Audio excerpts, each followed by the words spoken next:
नमो ज्ञानेश्वर निवृत्ति उदा स्वपन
वैराग्याचे महामेरू श्रीमंत श्री जगद्गुरु तुकोबारा या अभंगातून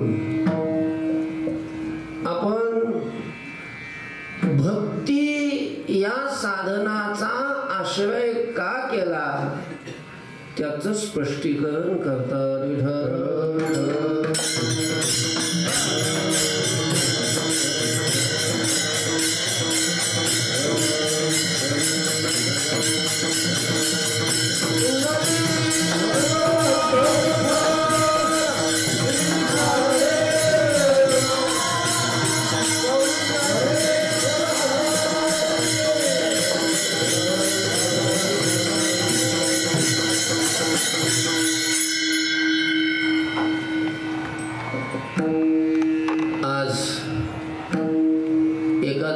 एकादशीच्या निमित्तानं आपलं कीर्तन असतंच, परंतु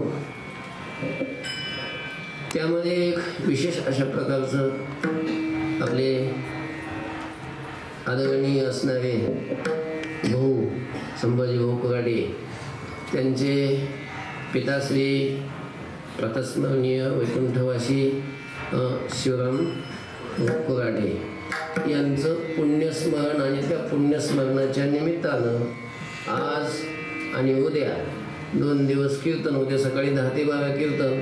आता फराळही त्यांचाच आहे आणि उद्या जेवणही आहे, पंगत आहे. आज त्यांचं पुण्यस्मरण आज आहे, पण आज पंगत करता येत नाही, जीव घालता येत नाही वारकऱ्यांना, म्हणून मग उद्या आणखी कीर्तन ठेवून जेवण अशा प्रकारचं दरवर्षी असतं. गवरे बाबांचं कीर्तन असतं, बाबा आले नाही त्यामुळं मग आपल्याला करावं लागेल.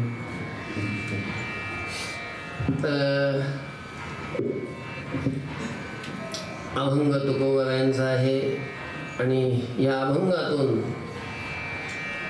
आपण भक्तीचा आश्रय का केला, भक्तीला शरण का आलो याचं स्पष्टीकरण तुकोबारायांनी या अभंगातून केलेलं आहे. भगवत प्राप्तीसाठी, भगवत साक्षात्कारासाठी इतरही अनेक साधनं सांगितलेली आहेत, केली जातात, करतात. अनेक साधनं आहेत, उपायाची नाही वाणी. पण तुकोबारायांनी इतर कोणत्याही साधनाचा आश्रय न करता केवळ साधन जे निवडलं ते कोणतं, भक्ती. भक्ती हे साधन निवडलं, भक्ती या साधनाचा आश्रय केला. साधन कालामध्ये भक्ती साधनाचा आश्रय केला आणि त्या साधनाने सिद्ध झाल्यानंतर याच साधनाचा प्रचार केला. विठ्ठल विठ्ठल.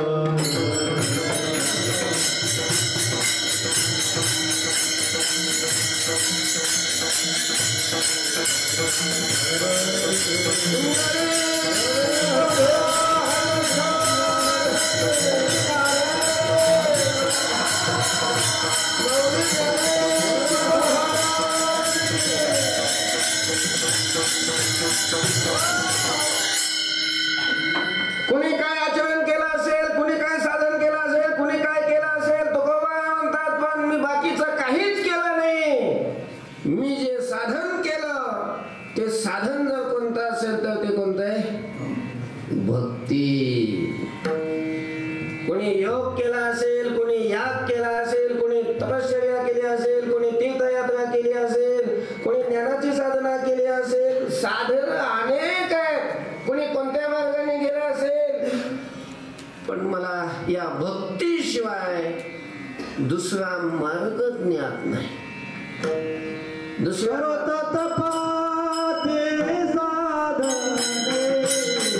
Oh,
करोत तपादी साधने कोणी साधोत गुरांगणे आम्ही नवजू तया वाटा नाचू पंढरी चोहटा. कोण काय साधन करत असेल, कोण काय साधन करत असेल त्या मार्गाने ते जात असतील. पण तुकोबा म्हणतात की आम्ही कुठल्या दुसऱ्या मार्गाने गेलो नाही, जाणार नाही. आम्ही नवजू तया वाटा. आम्ही जे केलं ते साधन फक्त भक्ती करणार, फक्त भक्ती भक्ती. महाराजांना विचारलं, एवढी साधनं असताना किती लोक वेगवेगळी साधनं करतात, किती लोक तिकडे चालले आणि तुम्ही ही एकच धरून बसले कशासाठी? का काय एवढा या भक्तीला महत्व देता? तुकोबा म्हणतात, बाबा ही भक्ती आहेच तशी. सर्व साधनामध्ये श्रेष्ठ ही भक्ती आहे. भक्ती म्हणून नारद महर्षींनी भक्ती सूत्रामध्ये म्हटलेले आहे, त्रिसत्यस्य भक्तिरेव गरीयसी, भक्तिरेव गरीयसी. भक्तीच श्रेष्ठ आहे, भक्तीच श्रेष्ठ आहे, भक्तीच श्रेष्ठ आहे. तुका म्हणे मुकुट म्हणे हरी भक्ती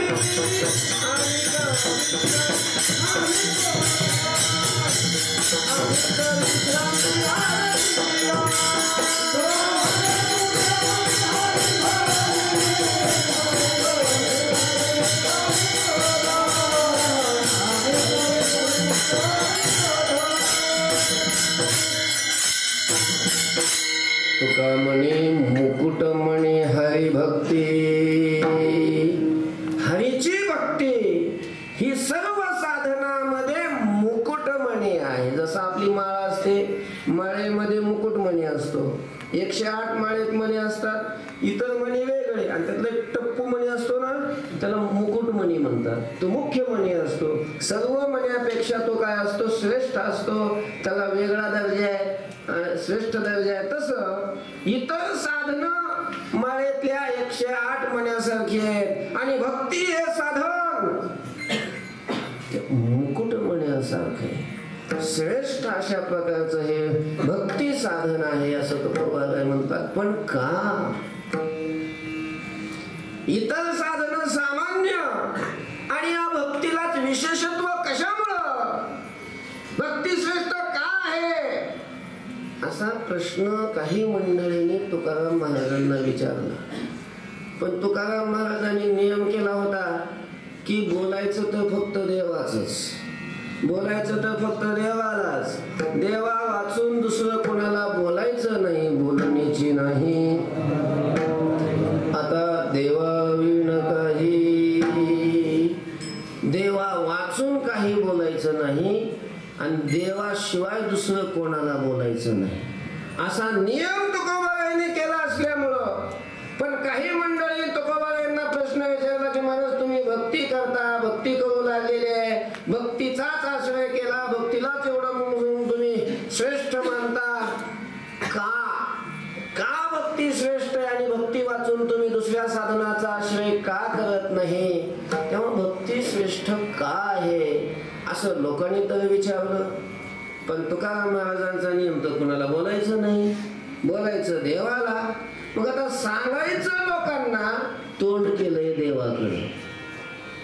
कारण जे विचारतात ते संसारातलं नाही, विषय परमार्थाचा आहे, जगाच्या कल्याणाचा अशा प्रकारचा विषय प्रश्न त्यांनी केलेला आहे. उत्तर दिलं पाहिजे, पण उत्तर द्यायचं तर त्यांच्याशी बोलायचं नाही. पण मग सांगू तर त्यांनाच लागले, पण तोंड कुणाकडे केलंय? देवाकडे केलेलं आहे. आणि देवाकडे तोंड करून ही भक्ती श्रेष्ठ कशी आहे हे तुकोबाराय देवालाच सांगतात अभंगाच्या प्रथम.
मनवाच्यातीत तुझे हे स्वरूप म्हणून या माप भक्ती केले. तुकोबा सांगतात की म्हणून आम्ही हे भक्तीचं माप केलं. काय केलं?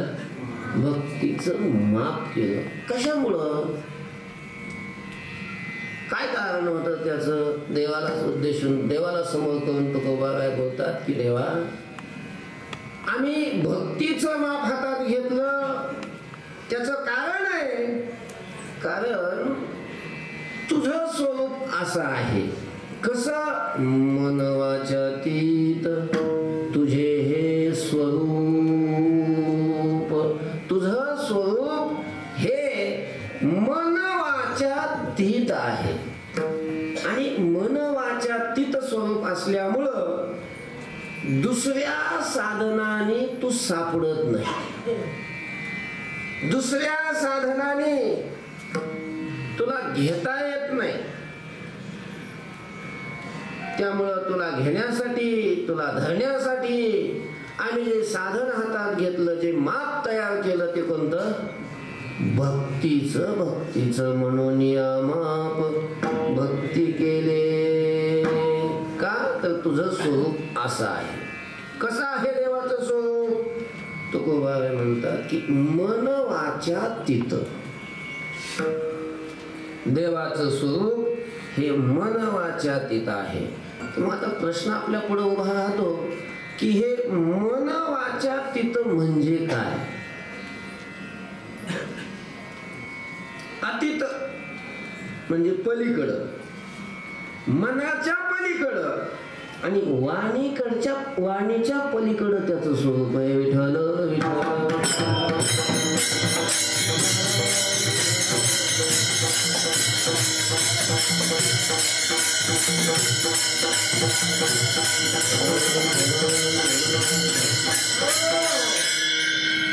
पण हे वाणीच्या पलीकडं म्हणजे काय आणि मनाच्या पलीकडं म्हणजे काय? मनाच्या पलीकडं काय असते, मनाच्या अलीकडं काय असते, वाणीच्या पलीकडं काय असते, अलीकडं काय असते, आम्हाला काय कळत नाही. असं वाणीच्या अलीकडं आणि मनाच्या अलीकडं म्हणजे काय? आणि वाणीच्या पलीकडं आणि मनाच्या पलीकडं म्हणजे काय? विठ्ठल विठ्ठल.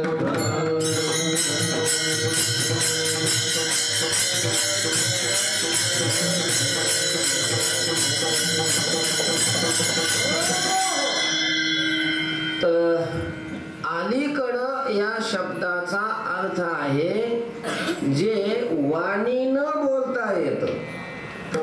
ज्या ज्या पदार्थाविषयी, ज्या ज्या वस्तूविषयी वाणी बोलू शकते, वाणी तिथपर्यंत पोहोचते, वाणीनं ज्या पदार्थाचं बोलता येतं, वर्णन करता येतं, अशा पदार्थांना वाणीच्या अलीकडं म्हणतात. काय म्हणतात? वाणीच्या अलीकडं म्हणतात. ज्या पदार्थाचं मनाने चिंतन करता येतं, मन काय करत असतं? चिंतन करतं, मनन करतं, त्या पदार्थाचा अशा प्रकारचा विचार करतं.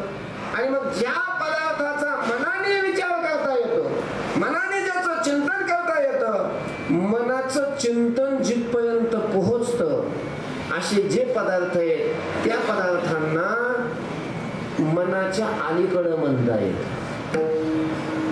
आणि जे पदार्थ त्या पदार्थाचं वाणीनं बोलता येत नाही, वाचा त्याच्याविषयी बोलू शकत नाही आणि मनही त्या पदार्थाचं चिंतन करू शकत नाही, असं वाणीच्या बोलण्याच्या पलीकडे असणारं जे तत्व आणि मनाच्या चिंतनाचा विषयही न होणारं जे तत्व, त्या तत्वाला, त्या पदार्थाला म्हणतात मन वाचातीत विठ्ठल विठ्ठल.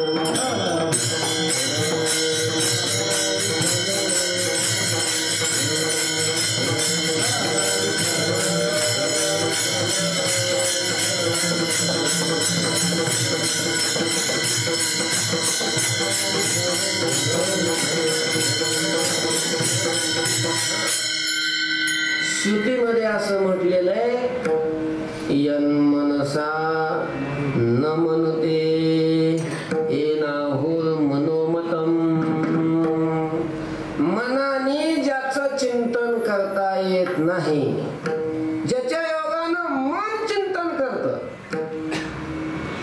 अर्थात मन जे चिंतन करतं, ती चिंतन करण्याची शक्ती ज्याच्यामुळे मनाला प्राप्त झाली असं ते तत्व आहे. पण ते मन ज्याच्या योगानं मन चिंतन करतं, ते मन त्या तत्वाचं चिंतन करू शकत नाही. यद्वाचानभ्युदितं येन वाग् अभ्युद्यते. वाणी ज्याच्याविषयी बोलू शकत नाही, पण ज्याच्या योगानं वाणी बोलते, विठ्ठल विठ्ठल.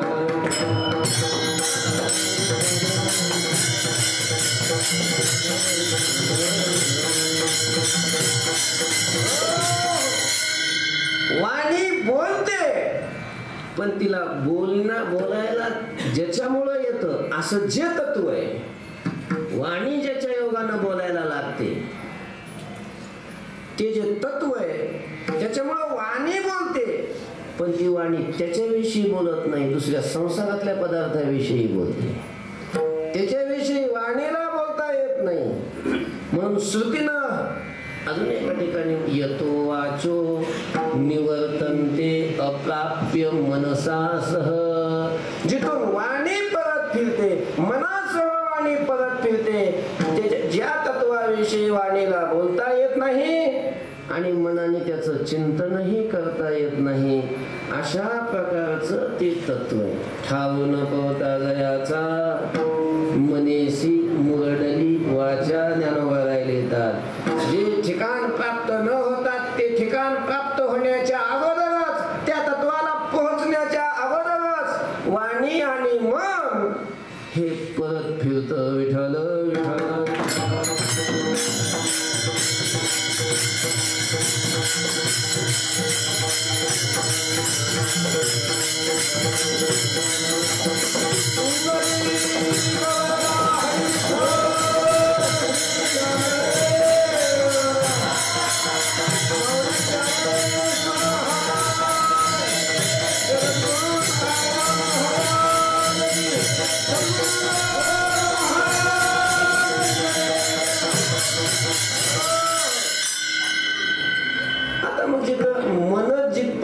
पोहोचत नाही, वाणी जिथपर्यंत पोहोचत नाही, तिथपर्यंत इंद्रिय कसे पोहोचत मनाची नकी न लगे, देत बुद्धीची दृष्टी न निघे, देत इंद्रियाची लगे काही होईल. तो इंद्रियाचा कसं काय, जिथं मनाचा विषय होत नाही, जो वाणीचा विषय होत नाही, तो मनाचा इंद्रियांचा कसा काय विषय होईल. कारण इंद्रियांना तर फार अलीकडचं कळतं. इंद्रियाची धाव कुठपर्यंत असते, डोळ्याला कळतं, पण काय देव कळतो का डोळ्याला. डोळ्याला दिसत, पण देव दिसतो का नाही. देव दिसत नाही असं नाही, पण ह्या डोळ्याने देव दिसत नाही. विठ्ठल विठ्ठल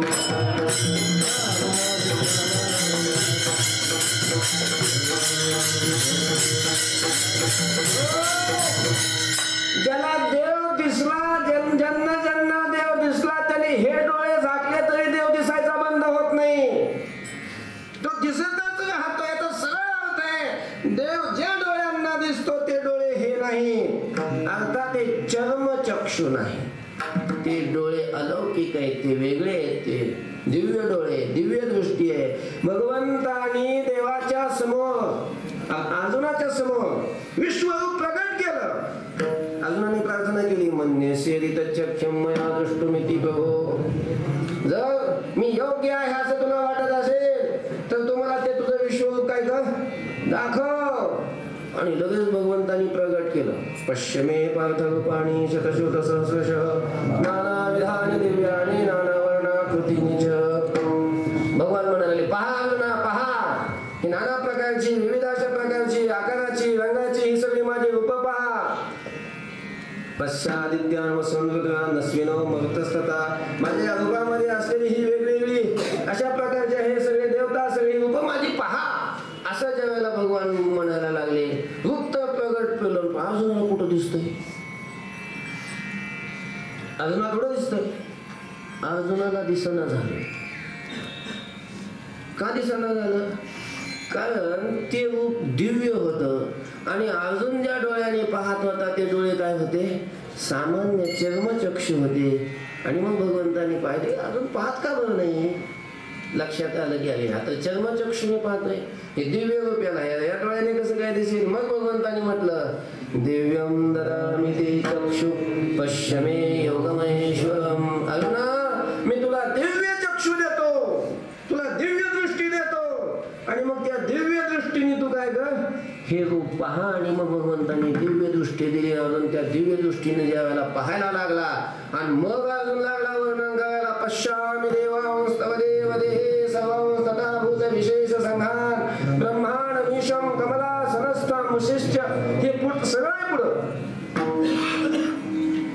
पण कधी दिव्य दृष्टी दिल्यानंतर, म्हणजे ही सामान्य दृष्टी जी आहे, हे जे नेत्र आहेत, या डोळ्याचा विषय होत नाही परमात्मा, इंद्रियाचा विषय होत नाही. इंद्रियाचा विषय तो मनाचा विषय होत नाही. कसं काय इंद्रियाचा विषय, कारण ह्या इंद्रियांना फक्त थोडं थोडं कळतं, डोळ्याला फक्त रूपच कळतं. डोळ्याला जे कळतं ते काय कळतं, फक्त रूपाला डोळे पाहतात. मी जर तुम्हाला विचारलं, हा ही भाजी बनवली, सांगा, डोळ्याने पाहून सांगायचं, ही तिखट आहे का खरट आहे, आंबट आहे, नेमकं कशी आहे भाजी, ही डोळ्याने दिसते का, डोळ्याने दिसत नाही. म्हणजे भाजी आंबट आहे का तिखट आहे का खरट आहे हे दिसत नाही असं नाही, डोळ्याने दिसत नाही. ते पाहण्यासाठी रसनेंद्रिय लागतं. मग रसनेंद्रियाला म्हणजे थोडी भाजी घ्यायची, जिभेवर टाकायची, मग कळते खरट झाली का तिखट झाली. डोळ्याने भाजी तिखट आहे का खरट आहे हे दिसत नाही. भाजीचा फक्त कलर दिसतो, कसा आली तरी आली का नाही, हे फक्त म्हणजे तिचं रूप दिसतं, रस दिसत नाही, म्हणजे रस कळत नाही. विठ्ठल विठ्ठल.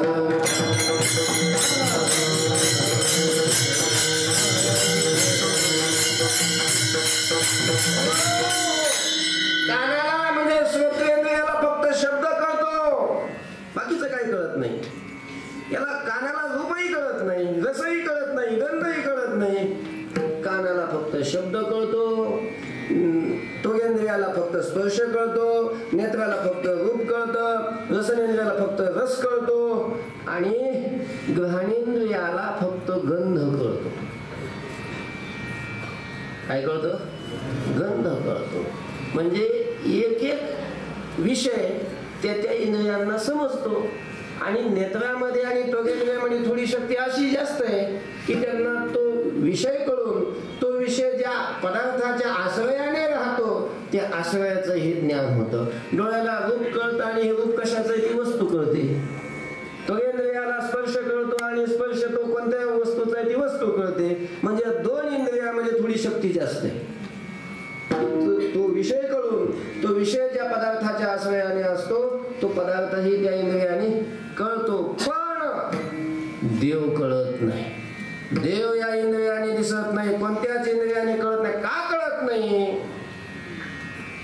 का कळत इंद्रियाने का कळत नाही तो? त्याचं कारण आहे इंद्रियांना फक्त हे गुण कळतात, हे विषय कळतात आणि त्याच्या ठिकाणी हा कुठलाच विषय नाही.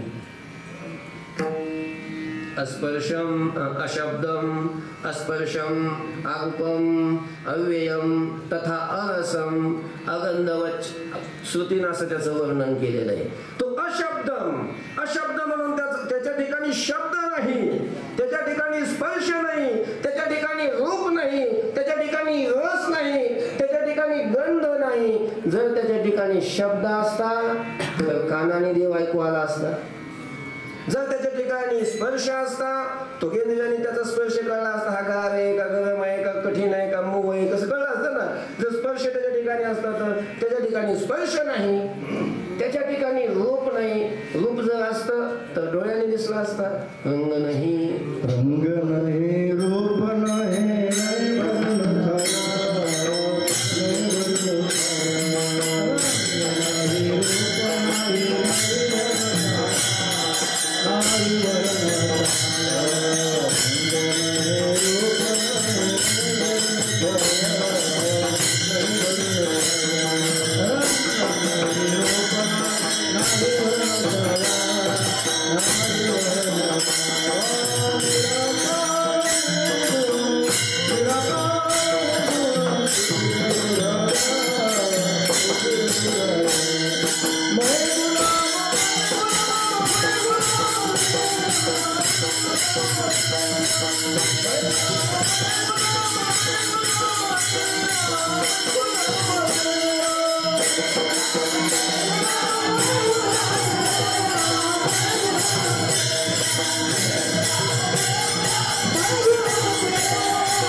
छाया सावली त्याला नाही. निर्गुण निराकार तुझी रघुराया. आणि रूप नसल्यामुळं त्याला आपण नेत्रांनी पाहू शकत नाही. म्हणजे इंद्रिय त्याला पाहू शकत नाही, नेत्र पाहू शकत नाही. जर त्याच्या ठिकाणी रस असता तर आपण तो रस चाटला असता. जसं आंब्याचा रस, मोसंबीचा रस आपण काय करतो, चाकतो. पेढा, बासुंदी, हा रस, गुलाबजामुनचा रस जसा आपण सेवन करतो, चाकतो, त्याच्यात रस आहे. तसा परमात्म्याच्या ठिकाणी जर एखादा रस असता, खरट आंबट कसाही असता तर त्याला चाटता आला असतं. पण त्या ठिकाणी रसच नाही ना, त्याच्यामुळे रसनेंद्रियानंही त्याचं ज्ञान होत नाही, ग्रहणेंद्रियानंही त्याचं ज्ञान होत नाही. ग्रहणेंद्रियानं जे ज्ञान होतं ते कशाचं? फक्त गंधाचं. म्हणजे गंध म्हणजे आपण त्याला वास म्हणतो. वास कळतो फक्त नाकाला. मग तो सुगंध आहे का दुर्गंध एवढं कळतं. जर त्याच्या ठिकाणी सुगंध असता तरी तो कळला असता, त्याच्या ठिकाणी दुर्गंध असता तरी कळला असता. पण त्याच्या ठिकाणी सुगंधही नाही, दुर्गंधही नाही, कोणताच गंध नाही. आणि गंधच नसल्यामुळं घ्राणेंद्रियानेही त्याचं ज्ञान होत नाही, कोणत्याच इंद्रियाने ज्ञान होत नाही. होईल तरी कसं? इंद्रियाने जे कळत नाही ते मनाने कळत असतं. मनाने तर्क करून अनुमानाने त्याचं ज्ञान होत असतं, चिंतनाने त्याचं ज्ञान होत असतं. पण हे तत्व असं आहे की ते मनाने सुद्धा त्याचं चिंतन होत नाही, तर इंद्रियाला कधी कळायचं? काही मोठी न्याय आहे. कैमुतिक न्याय म्हणजे उदाहरण सांगू तुम्हाला. एक असा पूर्वीचा माणूस गुरं राखण्यासाठी म्हणून तो डोंगरावर गुरं घेऊन गेला. गाव आणि तो डोंगर, त्यामध्ये एक नदी होती. तो गुरं संध्याकाळी परत घेऊन यायच्या टायमाला ती नदीला पूर आला. पावसाळ्याचे दिवस होते, पुढं वर कुठं पाऊस झाला असेल आणि मग तो पूर आल्यानंतर आता त्या नदीपर्यंत आला. तर गावाकडे जायचं कसं, गावात जायचं कसं, संध्याकाळ तर झाली. मग आता गुरं होते, त्याच्यात 1-2 उंट होते, काही गाई होत्या, काही म्हशी होत्या, काही शेळ्या होत्या, मेंढ्या होत्या, असं नव्हता असेल. आणि मग ते गुरं त्याच्यामध्ये सगळ्यांनी त्या उंटाला पुढं गेलं. नदी भरून वाहत होती, पूर आलेला होता. पाणी किती खोल आहे हे कळण्यासाठी सगळ्यात उंच कोण होता, उंट होता. मग त्याच्या पाठीमागे जाऊ आपण, लक्षात येईल पाणी किती आहे म्हणून. सगळ्यांनी त्या उंटाला पुढं गेलं. उंट घुसला पाण्यात, त्याच्या पाठीमागे बैल, गाई, म्हशी, पाठीमागे शाळ्या. आणि मग उंट गेला, गुडघे इतका गेला, कमरे इतका गेला, त्याच्या पोटाला पाणी लागलं, त्याच्या पाठीहून पाणी गेलं. पाण्याला वेग होता, पाणी ओढीत होतं. उंट घाबरला, त्याला काय पुढं जाता येईना. तो उंट परत आला. उंट परत आल्यानंतर काय झालं सगळे त्या उंटाजवळ गोळा झाले. काय झालं, ती पाठीमागे चालले होते उंटाच्या. हळूहळू उंट घाबरून पुढे आल्यानंतर सगळे त्या उंटाजवळ बसले. विचारलं, काय झालं दादा, काय झालं भाऊ. त्या उंटानं सांगितलं, पाणी खूप खोल आहे आणि नुसतं खोलच आहे असं नाही, पाण्याला वेग आहे, ते खूप ओढतंय खाली. माझी काय पुढे जाण्याची ताकद नाही, मी पुढे जाऊ शकत नाही, मी तुम्हाला घेऊन जाऊ शकत नाही. काय करायचं ते आता तुम्ही ठरवा. मग हे सगळे बसलेले होते, त्याच्यामध्ये शेळी पुढे आली, शेपूट हलवी, आणि ती म्हटली, दादा तुला भीती वाटत असली तर असं कर, मी पुढे चालते, तू माझ्या मागे ये. आणि मग शेळी पुढे चालली, तिच्या मागे उंट, बैल, गाई, म्हशी हे जाऊ शकतात का. अरे जिथून उंट परत आला घाबरून, तिथं शेळीचा काय तिथं थांब लागणार आहे. तिला समजणार आहे किती पाणी खोल आहे ते, कोणी कोण जावं ते. म्हणजे जिथं उंटाला ठाव लागत नाही, उंट जाऊ शकत नाही, तिथं शेळी कशी काय जाऊ शकेल. तसं जो परमात्मा मनाला विषय होत नाही, जो परमात्मा बुद्धीला विषय होत नाही, बुद्धीला ज्याचा निश्चय करता येत नाही, बुद्धीला जो समजत नाही, बुद्धीला तर फार सूक्ष्म वस्तू कळत असतात. कारण इंद्रियापेक्षा बुद्धी सूक्ष्म आहे. आणि मनाची नखी न लगे, बुद्धीची दृष्टी न विगे, तिथे इंद्रियाची जोगे काही होईल. तो इंद्रियाला अशा प्रकारचा कसा काय तो विषय होईल का, विषय तो होणार नाही. तो इंद्रियाचा विषय होत नाही, मनाचाही विषय होत नाही, वाणीचाही विषय होत नाही. विठ्ठल विठ्ठल.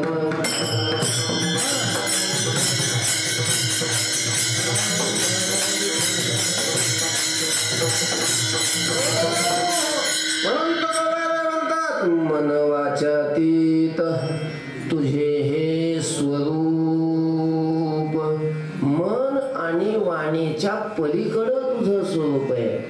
तुझ्या वाणीनं बोलता येत नाही, म्हणून म्हटलेलं आहे मौन गा तुझे राशी नाम. म्हणजे मौन धरणं हेच तुझं नाव आहे, असं ज्ञानोबाने अशा प्रकारचं म्हटलेलं आहे. काय परमात्म्याविषयी वाणी बोलू शकत नाही, मग त्याच्याविषयी बोलणं म्हणजे न बोलणं, गप्प बसणं, हेच त्याच्याविषयी बोलणं. विठ्ठल विठ्ठल.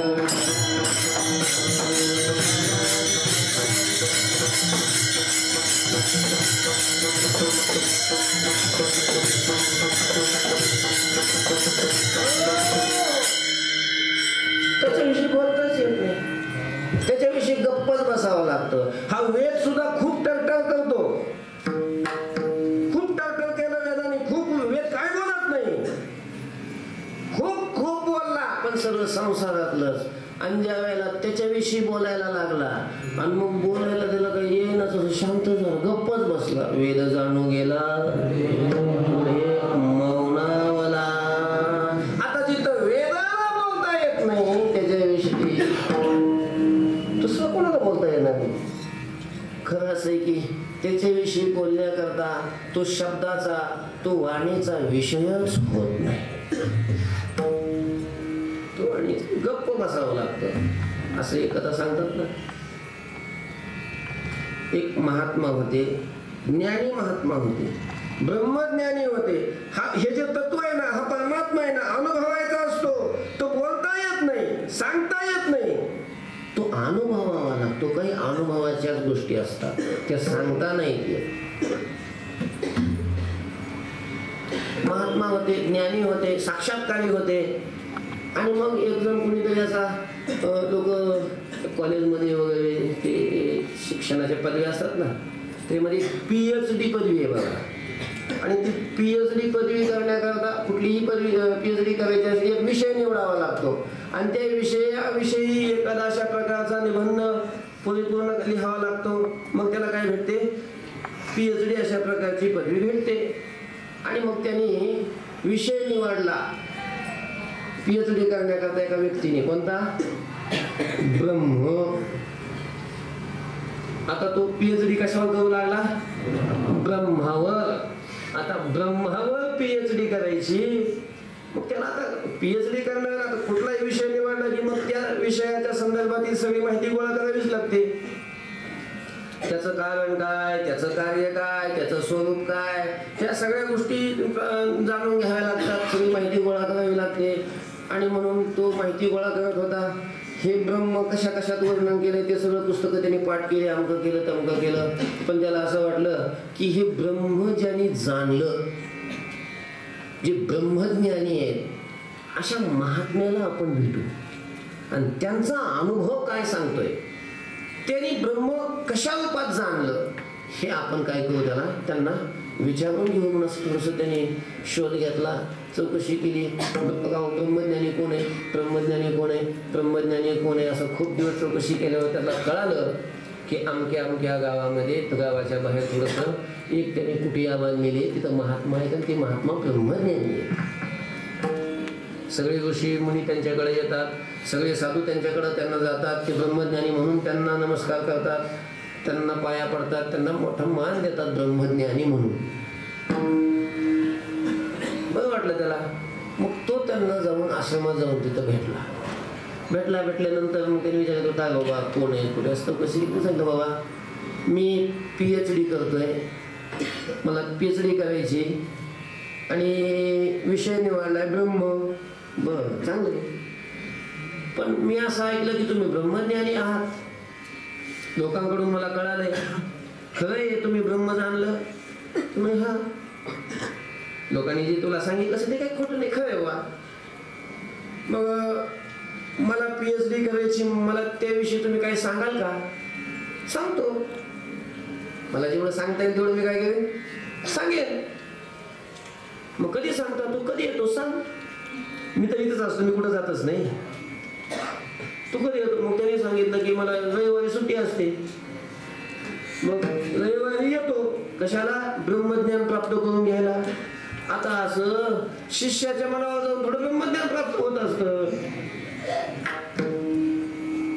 12 वर्ष नव्हे, जन्मची जन्म गुरुच्या चरणाजवळ घासावे लागते. त्यावेळेला चित्त शुद्ध होतं आणि मग योग्यता आल्यानंतर, गुरुनी उपदेश केल्यानंतर, गुरुची कृपा झाल्यानंतर ते ज्ञान काय होत असतं, अंतःकरणामध्ये उदयाला येत असतं. असं सुट्टीच्या दिवशी जाऊन ब्रह्म कळत असतं. ब्रह्मज्ञान एवढं सोपं थोडे. ब्रह्मज्ञान जरी कळे उठा उठी, तरी का हिमगुटी वेदशास्त्री. एवढं सोपं आहे ब्रह्मज्ञान. कधी सांगता? त्यांनी सांगितलं तुला जेव्हा असेल सुट्टी वेळ असेल तेव्हा ये बाबा. आता ते महात्मा थोडंसं स्वभाव त्यांचा नरम होता, असं फटकळ स्वभाव असेल तर मग तेव्हाच उडून लागलं त्याला. पण ते तुला जेव्हा यायचं तेव्हा ये. मग तो सुट्टीच्या दिवशी गेला गाडीवर बसून. गुरुकडं कसं जावं त्यालाही शास्त्र आहे. गुरु कसे असावेत आणि त्या गुरुकडं कसं अध्ययनासाठी कसं जावं, गुरुनी कशी नम्रता धारण काय, आता त्याचा स्वतंत्र विषय तो. पण तो गेला आणि मग गुरु बसले, ते महात्मा बसलेच होते, जाऊन गेला. ठवठवीतपणानं का श्रद्धा होती का नव्हती का माहिती, पण नमस्कार केला, बसला समोर वही पेन घेऊन. सांगा म्हणे गुरु महाराज की ब्रह्म कसं आहे, या ब्रह्माविषयी तुम्हाला काय अनुभव आला, काय सांगायचं आहे सांगा, मी लिहून घेतो. आता ते महात्मे बसले. आता ज्ञानी होते, अनुभवी होते, त्यांनी ब्रह्म जाणलं होतं. पण काय आहे, आता त्या ब्रह्माविषयी अनुभव जरी असला, पण आता बोलायचं कसं, बोलायचं कसं, कोणत्या शब्दाने त्याला ब्रह्म सांगायचं. महाराज असा अजून शब्दाच्या सृष्टीमध्ये निर्माण झाला नाही की तो शब्द त्या तत्वाला विषय करील. शब्दाच्या गवसणीत ते तत्व सापडेल अशी शब्दाची व्याप्तीच अजून नाही. शब्दाच्या वाक्यात कसं काय ते ब्रह्म सापडेल, वाणीत कसं काय ते सापडेल. त्याच्यामुळे ते काय बोलच न झाले, गप्प बसले, बोलच न झाले, गप्प नुसते बसले.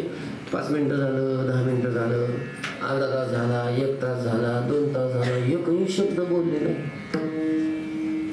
त्यामुळे मला वाटलं त्या माणसाला वाटलं किंवा बहुतेक त्यांना आठवत नसत, त्यांना आठवत नाही. मग त्याने थोडासा पायाला हात लावला आणि सांगितलं, महाराज मी पुढच्या रविवारी येतो, तुम्ही आठवून ठेवा. झालं, तो ठीक आहे म्हणे, पुढच्या रविवारी. आणि मग तो गेला. दुसऱ्या पुन्हा रविवारी आला. दुसऱ्या रविवारी तसंच 1-2 तास बसले. हा वही पेन घेऊन बसायचं, आता सांगतील कधी एखादा शब्द तरी सांगतील म्हणून असं लिहायला तयारच नाही. त्यावेळेला रेकॉर्डिंगच करून घेतलं असतं, पण त्यावेळेला ते मोबाईल नव्हते. वही आणि पेन घेऊन बसलेला होता ते, पण ते काही बोलच न झाले. 1-2 तास पुन्हा बसला. असे 4-5 सुट्ट्या गेल्या. प्रत्येक सुट्टीला तो यायचा, पुढं वही पेन घेऊन बसायचा आणि ते महात्मे असे गप्प बसायचे. असं नंतर एके दिवशी त्यानं सांगितलं, महाराज जर तुम्हाला ब्रह्म सांगताच येत नाही, तर तुम्हाला ब्रह्मज्ञानच नाही, तर तुम्ही माझा इतका वेळ कशाला घेतला. आता ज्याला 6 दिवस 5 वेळेस 6 चक्र हरल्या, त्याच्यात ह्याला वेळ गेलेला वाटायला लागला, तर याला ब्रह्मज्ञान कधी व्हावं. ब्रह्मज्ञान 5 आणि 6 चक्र मिळून नसतं होत. एक जन्म नाही, अनेक जन्म घेऊन साधना केली तरी ब्रह्मज्ञान होईलच, याची शाश्वती नाही. बहुनाम जन्म म्हणते ज्ञानवान मां प्रपद्यते, वासुदेव सर्वमिति समहात्मा सुदुर्लभा. महाराज हे सोपं थोडे. ते म्हटलं, महाराज तुम्हाला माहीतच नाही तर मग तुम्ही मला एवढं बोलवलं कशाला, तुम्ही एवढा वेळ माझा घेतला कशाला. माझा वेळ घातला, तुम्ही तुमचा घातला उगत बसले. तुम्हाला पहिल्यांदा सांगायचं की मला ब्रह्म सांगता येत नाही म्हणून. गावा तुला कोणी सांगितलं मला ब्रह्म कळत नाही म्हणून? तुला कोणी सांगितलं मला मी ब्रह्म सांगत नाही म्हणून? तुला कळत नाही गाडवा. तू ज्या पहिल्या दिवशी आला तेव्हापासून मी तुला सांगतोय ब्रह्म, पण तू ऐकतच नाही. विठ्ठल विठ्ठल विठ्ठल.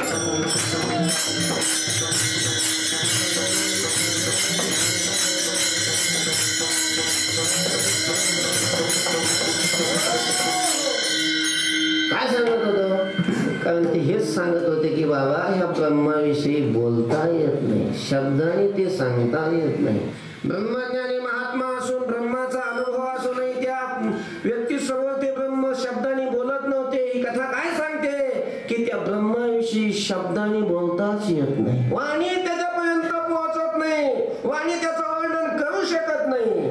म्हणून तुकोबाराय म्हणतात, मन वाचातीत तुझे हे स्वरूप. तुझं स्वरूप हे मनाच्या आणि वाणीच्या पलीकडे. वाणी त्याच्याविषयी बोलू शकत नाही, शब्द त्याच्याविषयी काही बोलू शकत नाही, आणि मनही त्याच्याविषयीचं काही चिंतन करू शकत नाही. आता जिथं मनाने चिंतन होत नाही, वाणी त्याच्याविषयी बोलू शकत नाही, मग असा असणारा तो देव कसा मिळवायचा, कसं करायचं, काय करायचं, चिंतन करता येत नाही. बुद्धीनं त्याचा निश्चय करता येत नाही, डोळ्याने त्याला पाहताही येत नाही. किती अवघड आहे बरं. त्याला कसं पाहायचं सांगा बरं. हे किती कठीण आहे. आणि म्हणून तुकोबाबाई म्हणतात की आम्ही ही भक्ती रूपी साधन निवडलं. म्हणून तुला घेण्यासाठी, तुला प्राप्त करण्यासाठी, म्हणून या माप भक्ती केले विठ्ठल.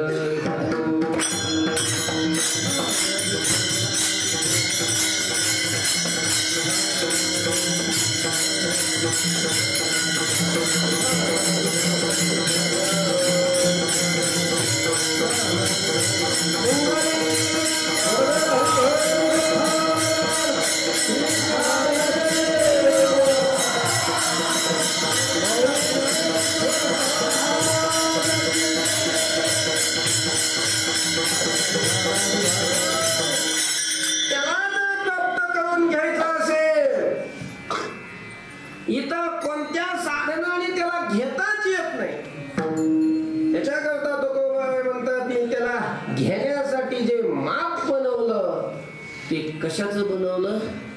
भक्तीचं. जसं आपण दूध घ्यायला गेलो तर ते दूध मापूनच घ्यावं लागतं का नाही? नारळ घ्यायला गेलो, नारळ सुद्धा मोजूनच घ्यावे लागतात ना, का नाही? असं मोजून घेतात काय? मोजूनच घ्यावे लागतात. कापड घ्यायला गेलो कसं घ्यावं लागतं? मोजूनच घ्यावं लागतं, मोजावंच लागतं. गुळ घ्यायला गेलो काय घ्यावं लागतं? मोजूनच घ्यावं लागतं. कुठलीही वस्तू तुम्ही घ्या, कोणतीही वस्तू जगातली तुम्ही घ्या, ती घेण्याकरता मोजावी लागते. मोजण्याकरता तिला माप लावावं लागतं, मापूनच घ्यावं लागतं. तसं देवही घ्यायचा असेल तर कसा घ्यावा लागेल?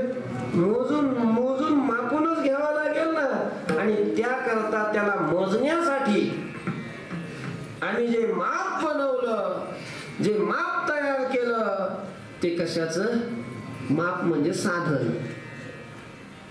ते कशाचं? भक्तीचं. भक्तीचं. या भक्तीच्या मापाने आम्ही याला मोजून घेतो. विठ्ठल विठ्ठल.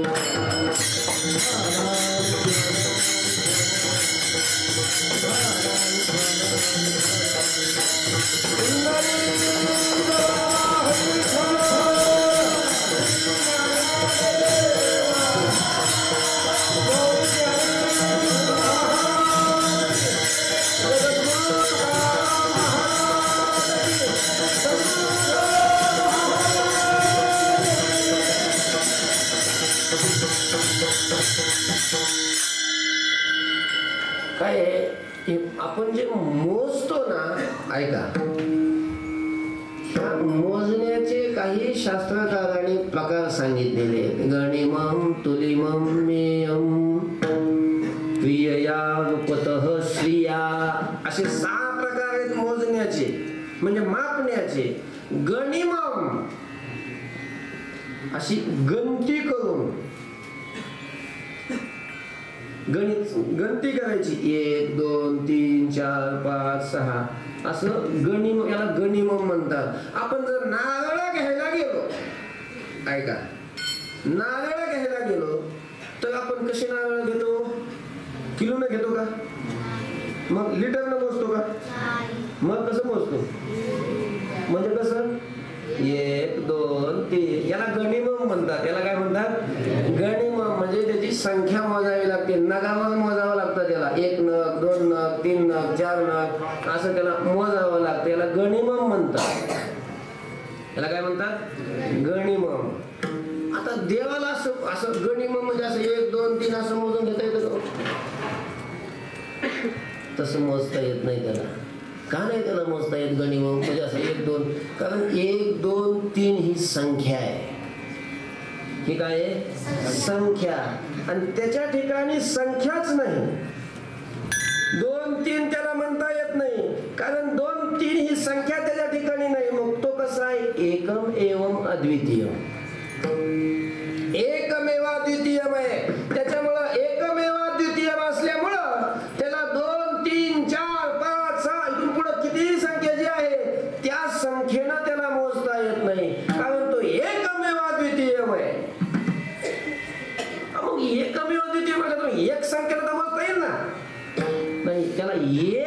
संख्या सुद्धा त्याच्या ठिकाणी एक संख्या आहे म्हणून त्याला एक म्हणायचं नाही, हे 2 3 नाही म्हणून त्याला एक म्हणायचं. विठ्ठल विठ्ठल.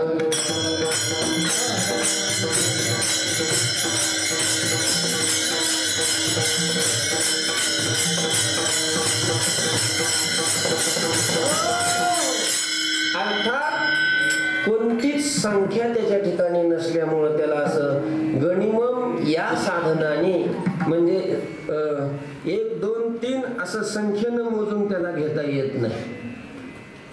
जसं आपण नारळ घेतो तसं. दुसरा प्रकार आहे मोजण्याचा तुलिमम.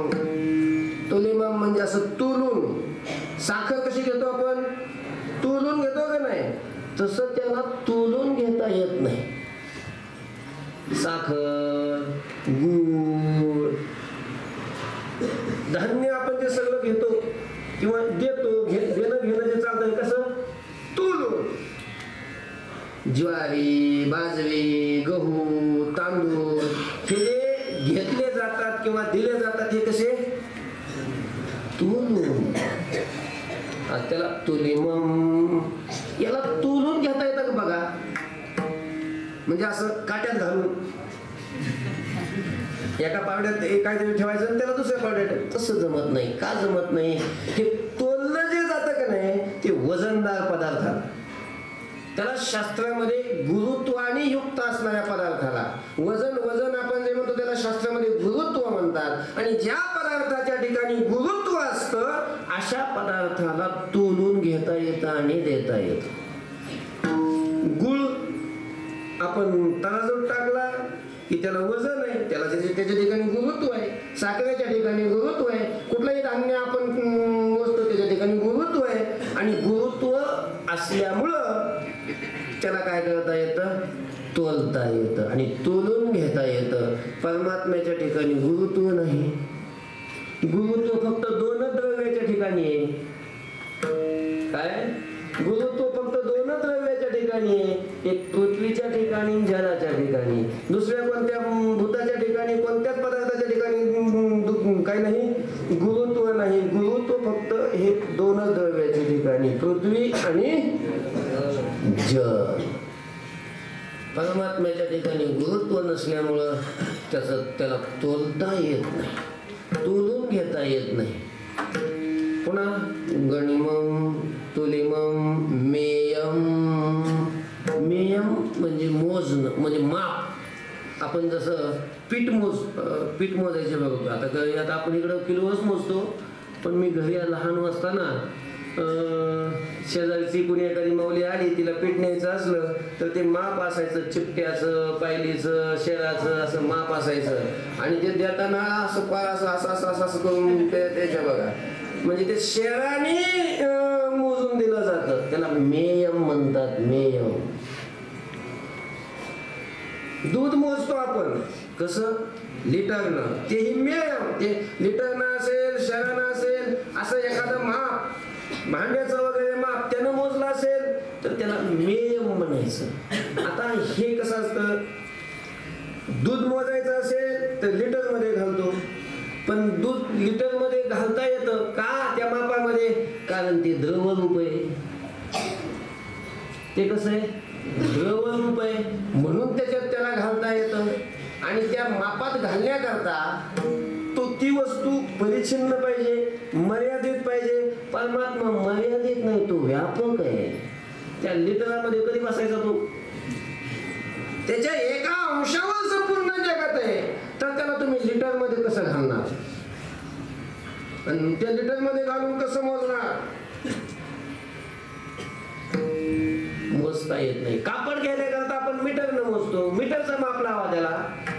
1 मीटर 2 मीटर त्याला मोजता येईल का? नाही मोजता येत महाराज. सगळे मीटर त्याच्यात आहेत. तो मीटरला कधी सापडायचा? एवढा मोठा आहे. आकाशही त्याच्या स्वरूपामध्ये लपंडाव खेळतं. संपूर्ण जगत हे आकाशामध्ये, आणि ते आकाशही त्याच्या स्वरूपामध्ये लपंडाव खेळतं. एवढा मोठा परमात्मा, आणि त्याला कापड शिवायचा, ड्रेस शिवायचा म्हणल्यावर कसं काय त्याला मीटरनं मोजता येईल? म्हणून त्याला मेयम या साधनाने त्याला मोजता येत नाही. क्रियया. काही साधनं जी मोजून घेतात, त्यांची किंमत, जे मूल्य जे ठरवतात, ते त्याच्या वजनावरून नाही, ते त्याच्या आकारावरून नाही, मग ते त्याच्या क्रियेवरून. ऐका, क्रिया बघायची आणि क्रिया बघितल्यानंतर त्याची किंमत ठरवतात. तुम्ही जर घोड्याच्या बाजारात गेले का नाही, बघू घोड्याच्या बाजारात गेले कधी, मग तिथं घोडा जो आकाराने मोठा आहे त्याची किंमत जास्त असं नसतं. म्हणजे जो वेगाने धावतो, ज्याची क्रिया वेगाने होते धावण्याची, कारण घोड्याचा विशेष म्हणजे कशाचा असतो, झोपा घेण्याचा का नाही, धावण्याचा. जो घोडा वेगाने धावतो, मग त्याच्या ते जाती असतात, ते त्याच्यात ते पारखी ओळखतात. आपल्याला नाही कळत. आपल्याला तर जास्त तयार असलेला, गुबगुबीत असलेला, त्यालाच आपण जास्त पैसे देऊन बसू. तसं नाही. मग घोड्याचं माप, घोड्याचं जे मूल्य ठरलं जातं ते कशावरून, त्याच्या क्रियेवरून, त्याच्या धावण्यावरून, त्याच्या पडण्यावरून. तसं परमात्म्याला मोजून घेऊ आपण त्याच्या क्रियेवरून. असं म्हणता येत नाही, घेता येत नाही. का? त्याच्या ठिकाणी क्रियाच नाही, तो क्रियारहित आहे. व्यापकाला थोडीच क्रिया असते, ती परिचिन्नाच्या ठिकाणी क्रिया असते. क्रियेनंही त्याला मोजता येत नाही. रूपतः काही वस्तूचं रूप पाहिलं जातं आणि ती वस्तू दिसायला रूपवान असली, सुंदर असली की मग तिचं मूल्य जास्त असतं. असं रूपाने मोजून घेता येतं, घेता येतं म्हणून. अशा वस्तू आपण बऱ्याच वस्तू अशा बघूनच जास्त घेतो, चांगल्या दिसल्या की घेतो, याला रूपतः म्हणतात. तसं परमात्म्याला रूपानेही मोजून घेता येत नाही, कारण त्याच्या ठिकाणी काय नाही, रूपच नाही. आणि शेवटचा प्रकार आहे की स्त्रिया. स्त्रिया म्हणजे कांती, हिरा, हे जे रत्न असतात ना, हिऱ्यासारखे लाल वगैरे हे रत्न असतात, ते त्यांची चमक, त्यांच्या त्या हिऱ्याच्या ठिकाणी असणारी कांती, त्याच्यावर त्याचं मूल्यांकन करत असतात. त्याच्यावरून ते ठरवत असतात, त्याच्यावरून ते मोजत असतात. स्त्रिया म्हणतात त्याला. तसं परमात्म्याच्या ठिकाणी असला कुठलाच विशेष नसल्यामुळे त्याला त्याच्या त्या कांतीवरूनही मोजता येत नाही. त्याला कोणत्याच दुसऱ्या गोष्टीनं मोजता येत नाही. त्याला मोजण्याकरता जे माप घ्यावं लागतं ते कशाचं, भक्तीचं. दुसऱ्या मापाने तो मोजला जात नाही. अभंगाच्या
मापे मोजितो अनंता, इतराने तत्वता न मोजवे. भक्तीच्या मापाने मी याला मोजतो, इतर दुसऱ्या कोणत्याही साधनाने तत्वता म्हणजे खरोखर याला मोजता येत नाही.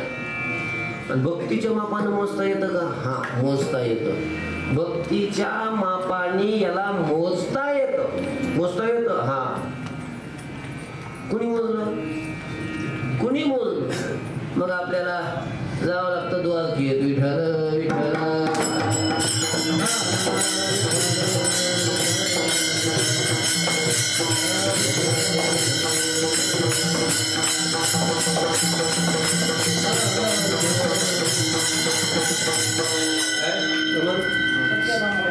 पुढं सत्यभामा रुक्मिणी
सत्यभामेनं पाहिलं. अगोदर आपल्या घरात बोलवलं.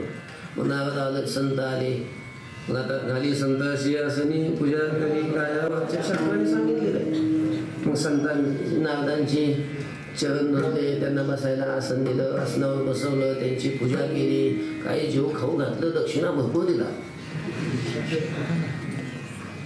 आता मग आता सगळं भेटल्यावर मग आता विचारतातच की काय काय सत्यभामा तुझं बरं चाललंय का? काय चाललंय बघाय, काय अडचण वगैरे, काही व्यवस्थित आहे का? सगळं सगळं व्यवस्थित आहे म्हणे. तेव्हा पण माझी एक इच्छा आहे. काय? मला असं वाटतं की भगवान श्रीकृष्ण मला प्रत्येक जन्मात पती मिळाले. त्याच्यासाठी काय करू? कोणता उपाय करू? आहे का असा एखादा उपाय? नारदाने सांगितलं उपाय असा प्रश्नच नसतो की ज्याला काय नाही उत्तर नाही. आणि नारदासारखं सांगायला असल्यावर तर उत्तर असणारच की. तुझा प्रश्न एवढाच आहे ना की जन्मजन्मी असंही म्हणे की भगवान श्रीकृष्णाला एवढ्या बायका कशामुळे मिळाल्या माहिती?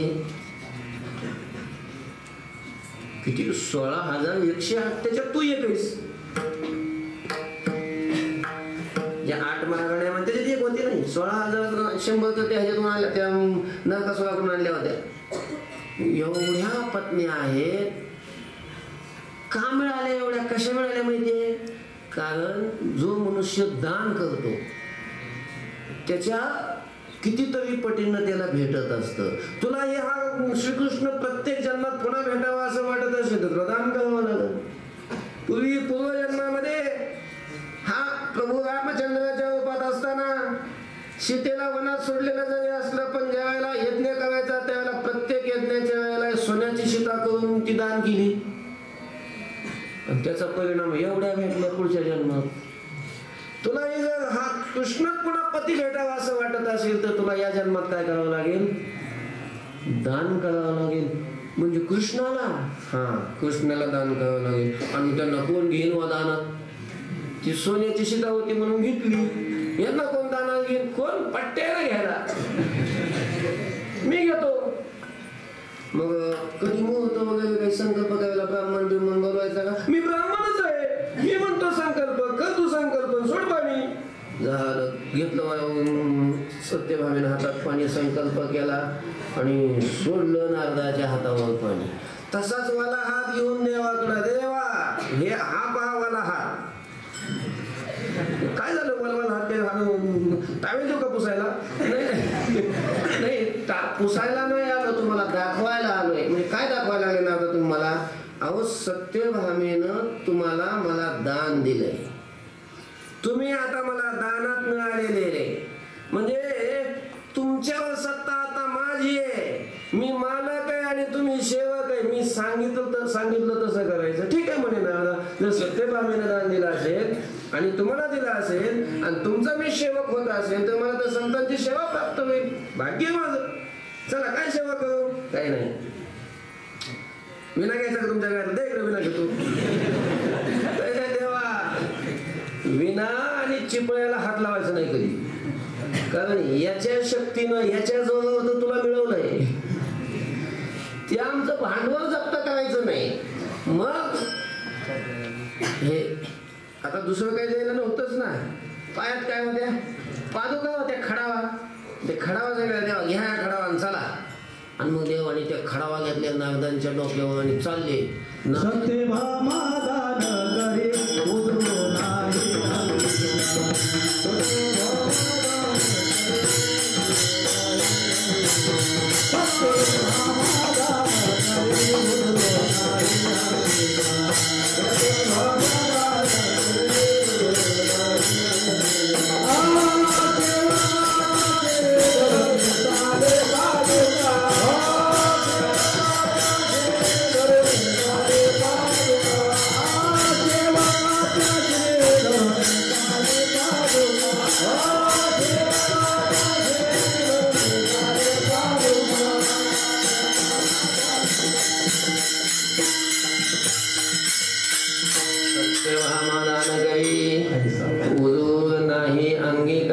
सेवकाच्या शिवी धरुनी चाले पादुका. नारदांच्या पादुका डोक्यावर घेतल्या, नारद पुढे चालतात आणि हा पाप त्या पादुका घेऊन पाठीमाग. ते सगळं आण्या पाहायला लागले. बाई आतापर्यंत तर नारद देवाची सेवा करत होते, देवाने आता चपला डोक्यावर घेतल्या तर चाललाय पाठी. मग काय भानगड काय? सगळ्या आड्या झाले. काय झालं देवा? कुठे काय तुम्ही? आणि नारदांच्या पादुका डोक्यावर घेतले तुम्ही? हा म्हणे. का बरं? नारदांना विचारलं का बरं? नाही आता तुमचा नाही राहिला, हा आता माझा झालाय सेवक. कसं काय सेवक झाला? सत्यभामेनं दानात दिलंय. बापूजी म्हणलं सत्यभामेनं, ती कोण देणारी? ती काय इकीची मालकी आहे का त्याच्यावर? आम्हाला विचारलं होतं का?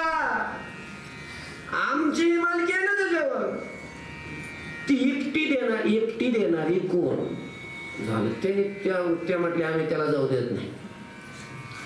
ती एकटी कशी काय देणार? मग आता सत्यभामेला तर कोण पडलं. दानात दिलेलं नाही दिलं, तो दानाचा संकल्प जर नाही पुरा झाला तर मग तर पंचायत आहे, नरकात जावं लागेल. शब्द देऊन जर दान दिलं नाही, संकल्प शब्द दिला ना, आणि दानाचा संकल्प जर पूर्ण नाही केला तर त्याचा नरकात राहावं लागतं. एवढं ध्यानात ठेवा. दानाचा संकल्प केला असेल तर तो पूर्ण केलाच पाहिजे. आता काय करायचं? बाकीच्या काय त्याला जाऊ दे ना.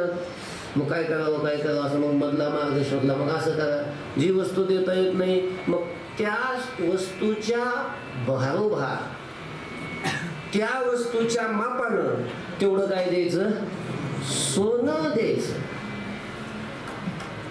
त्याच्या मापात काहीतरी दुसरं द्या असं म्हटलं. ठीक आहे म्हणे, मग देऊ, सोनं देऊ. मग सत्यभामेला आनंद झाला.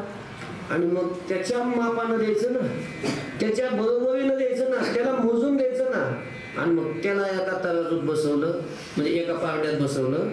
आणि सत्यभामेनं तिच्याकडं जेवढं सोनं होतं ते सगळं आणून त्या दुसऱ्या पारड्यात टाकलं. इतकं सुद्धा पारडं खाली न झालं. बाकीच्या म्हणजे बाई हा कृष्ण चालला होता, त्याच्यापेक्षा हा थांबलाय. सोनं द्यावं लागणार आहे, तिच्याकडच्या सोन्यानं काय त्याची पूर्णता नाही झाली, आपण आपल्याकडचं देऊ. तो तर राहू लागला ना. सोनं काही नंतर घेता येईल, पण हाच गेला तर किती अवघड आहे. म्हणून सगळ्यांनी मग सोनं आणलं, प्रत्येकीनं सगळं सोनं आणलं आणि त्या पारड्यात टाकलं. महाराज 16,108 पत्न्यांनी सगळं सोनं आणलं. सगळ्यांच्या गळ्यात फक्त मंगळसूत्रच राहिलं आणि ते सगळं सोनं त्या पारड्यात टाकलं. महाराज तरी नखभर सुद्धा ते पारडं हल्लं नाही, वर आलं नाही. फक्त राहिली कोण होती? रुक्मिणी. आणि मग रुक्मिणीकडे गेलं कोणतरी सांगायला असं असं झालंय. आता रुक्मिणी लक्षात आलं. ते म्हणे असं आहे का म्हणे. हा म्हणजे सगळ्यांचं सोनं टाकलं तरी देवाचं पारडं खाली जात नाही. आणि मग रुक्मिणी साहेब तुळशीजवळ गेल्या आणि भक्तीनं प्रेमानं फक्त एक पान तुळशीचं काय घेतलं, हातात घेतलं आणि त्यांना सांगितलं हे सोनं काढा. ते सगळं सोनं तराजूतून काढलं, त्या पारड्यातून काढलं आणि त्या पारड्यात म्हणजे एका पारड्यात भगवान श्रीकृष्ण आणि एका पारड्यामध्ये काय ठेवलं, ते तुळशीचं पान ठेवलं. तुळशीचं पान ठेवलं की कृष्णाचं पारडं वर. तुळशी पात्रे पारडे ठेवेता, पारडे ठेवेता,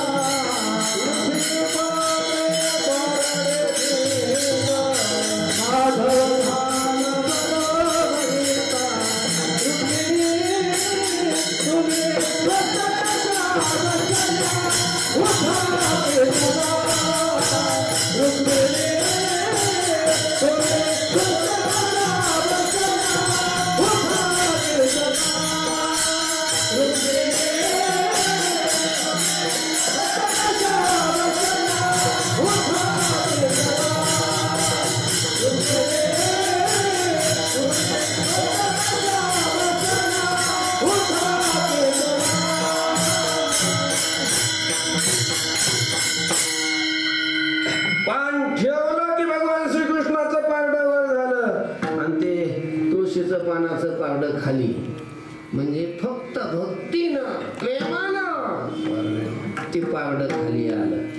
फक्त भावानं प्रेमानं फक्त ते काय ठेवलं होतं, तुळशीचं पान ठेवलं. म्हणून भक्तीनं प्रेमानंच फक्त त्याला मोजता येतं. भक्ती शिवाय तुम्ही किती सोनं दिलं, काही ठेवलं, काही दिलं त्याला, तरी तो घेता येत नाही त्या मोबदल्यामध्ये. त्याला बाकीच्या कुठल्याच साधनाने मोजता येत नाही. म्हणून तो भक्तीनेच मोजला जातो, दुसऱ्या कशानेच नाही. भक्तीची आमापे मोजितो अनंता, इतराने तत्वता न मोजवे. इतराने म्हणजे कशाने? इतराने म्हणजे योगयागत पे, देहाचिया योगे, ज्ञानाचिया लागे न सापडसे. आता या साधनाने कसा तो प्राप्त होत नाही याचं फार वेळ न घ्यायला, आपला वेळ होऊन गेलाय. पण योगाने, यागाने, तपाने दिव्य देह प्राप्त करू नये. या देहाने नाही प्राप्त झाला, मग आपण स्वर्गातला देह प्राप्त करू, ब्रह्मदेवाचा देह प्राप्त करू, दिव्य देह प्राप्त करू, मग त्या देहाने तो प्राप्त होईल असं म्हटलं तरीही तो देहाच्या योगाने हे तो इतर दिव्य देह प्राप्त करून तो देव मिळेल असं नाही. योग करून मिळेल असं नाही. याग करून म्हणजे यज्ञ करून मिळेल असं नाही. नवेद यज्ञ क्रिया फिरण तपो विरुद्धही. अर्थात या कुठल्या साधनाने तो प्राप्त होत नाही. इतराने तत्वता न मोजवी. योग आणि ज्ञानाने सुद्धा, ज्ञानाने म्हणजे ब्रह्म ज्ञान साक्षात्कार, त्या ज्ञानाने नव्हे. ग्रंथ शिकून अध्ययन करून जे ज्ञान प्राप्त होतं असं जे शाब्दिक ज्ञान म्हणजे शब्द ज्ञान, अशा या ज्ञानाने, शास्त्रज्ञानाने साक्षात्कार स्वरूप असणारं ज्ञान वेगळं आणि ग्रंथाचं अध्ययन करून झालेलं ज्ञान वेगळं. या ग्रंथाच्या पठन पाठनापासून झालेलं ज्ञान जे असतं त्या ज्ञानाने देव प्राप्त होत नाही, त्याने तो प्राप्त केला जात नाही. म्हणून ज्ञानाची लागे न सापडसी. आणि म्हणून आम्ही तुझी भक्ती करायला लागलो, सेवा करायला लागलो. देवा फक्त आता आमची सेवा तू काय करून घे, मान्य करून घे, स्वीकारून घे. अभंगाच्या शेवटच्या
स्वीकार करून घ्यावी. झालेली सेवा पंढरीनाथाच्या चरणी समर्पित करून सेवेला पूर्ण विराम देऊया. तरी न्यूनते पुरते अधिपते सरते करून घ्यावे तुमते तो असे सर्वांना विनंती आहे. सगळ्यांनी फराळ करून जायचंय. दोन्ही फराळाचा प्रसाद केलेला आहे. उद्याही दोनचे पिताश्री वैकुंठवासी श्री शिवराम भाऊ कुराडे यांच्या पुण्यस्मरणानिमित्त उद्या सकाळी कीर्तन होणार आहे आणि प्रसाद आहे. सगळ्यांनी यावं अशी सर्वांना भाऊच्या वतीनं काय विनंती अशा प्रकारची आहे. ज्ञानेश्वर